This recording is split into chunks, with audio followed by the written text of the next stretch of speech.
Assalomu alaykum, hurmatli guruhimiz a'zolari, parvoz aka-ukalar, tanjonlaring sog'mi?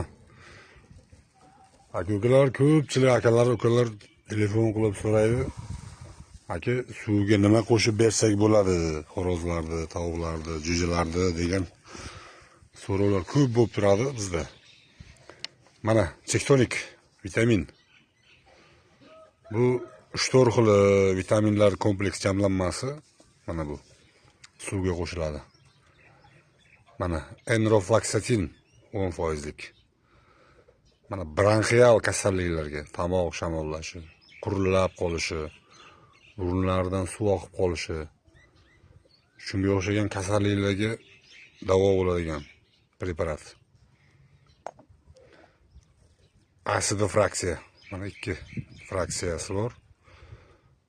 Bu narsa ichki virusoviy kasalliklarga, immunitetni ko'tarish, shunaqa davo kasalliklarga davo bo'ladi. Eng yaxshi narsa margansovka. Mana shu 4 talovi suvga doimiy ravishda qo'shib berib borib tursalaring, doimiy ravishda inshaalloh effekt juda zo'r bo'ladi, bomba bo'ladi.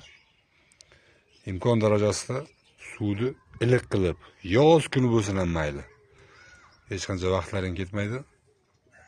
O'sha narsani iliq suvga aralashtirib bersalaring, effekti, foydasi, ta'siri tezroq bo'ladi, ta'sir doirasi kattaroq bo'ladi.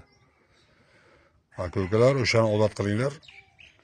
Mana shu narsalardan berib tursalaring, inshaalloh aptekaga qatnab dori tashimasa tovuqlaring kasal bo'lishidan qutulasizlar.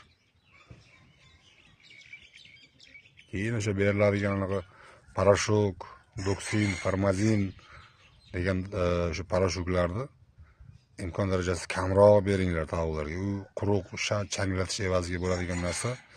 Bu ichkariga ketmaydi. Kasallikni ichkaridan kurashish kerak.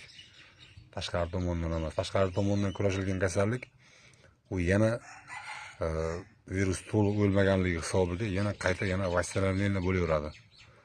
Shuning uchun aka-ukalar, yana bir bor ko'rsatib o'taman. Mana enroflaksatin 10%ligi. Asidi 2 fraksiya. Mana bundan qo'shasizlar. Chektonik vitaminlar, bu dori emas, bu vitaminoviy kompleks. Jo'jalarga ham beraversa bo'ladi. O'sishini yaxshilaydi, apetitini yaxshi qiladi, immunitetini ko'taradi. Eng yaxshi davo hali aytganimdek margansovka. Bu polniy